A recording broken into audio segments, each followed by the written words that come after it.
সকল আগত কার্যকর্তা, 3 নম্বর নগর মণ্ডলের মণ্ডল সভাপতি ভাই অজয় দত্ত, এখানকার 15 নম্বর ওয়ার্ডের কার্যকর্তা সঞ্জু দাস, সঞ্জু সাহা, সবাই যাকে সঞ্জু আছেন, এখানকার বাবুদা, বাবু দাস, ভাস্করদা, আশুদা এবং আমাদের কার্যকর্তা তরুণ সহ পথ চলতি মানুষজন আপনারা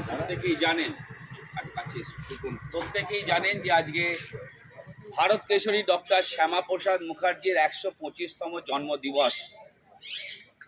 ডক্টর ভারত কেশরী শ্যামাপ্রসাদ মুখার্জির আজকের দিনে 1901 সালে আজকে 6ই জুলাই উনি জন্মগ্রহণ করেছিলেন। তার পিতার নাম ছিলেন ডক্টর আশুতোষ মুখোপাধ্যায়। ছাত্রজীবন থেকেই ডক্টর শ্যামাপ্রসাদ মুখার্জি খুব মেধা ছাত্র ছিলেন।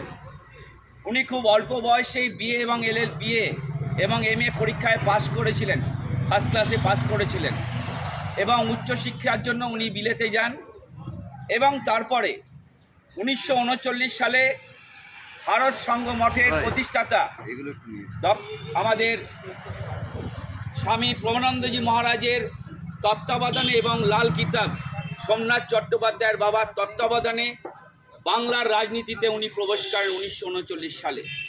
এবং আপনারা জানেন আজকে যে পশ্চিমবঙ্গে যে হোমল্যান্ড, ডক্টর শ্যামাপ্রসাদ মুখার্জি যদি না থাকতেন তাহলে আজকে যারা আমরা উচ্চশিক্ষিত বাঙালি, যারা হিন্দু বলে গর্ববোধ করি, তারা কিন্তু আজকে পুরো পাকিস্তানের মধ্যে অন্তর্ভুক্ত হয়ে যেতে পারতাম। ভাই সবাইকে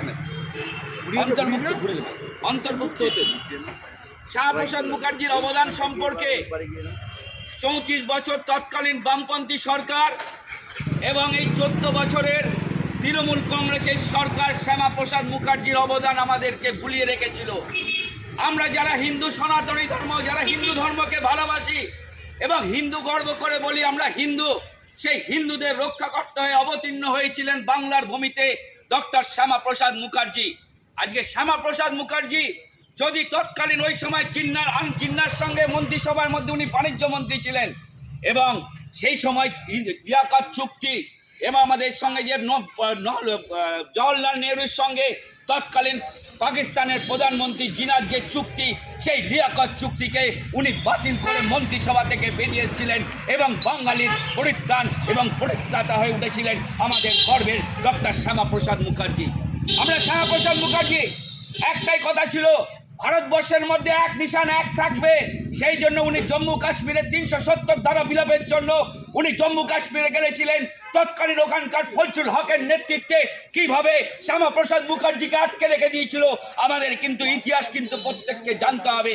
আজকে শ্যামাপ্রসাদ মুখার্জি তখন 370 ধারা বিলোপের জন্য যখন জম্মু কাশ্মীরে গেছিলেন, তখন তিনি অটল বিহারী বাজপেয়ীকে বলেছিলেন, যাও অটল বিহারী বাজপেয়ী, বাংলা সহ ভারতবর্ষের মানুষকে বলো যে শ্যামাপ্রসাদ মুখার্জি জম্মু কাশ্মীরে পৌঁছে গেছে, 370 ধারা বিলোপ করেছে।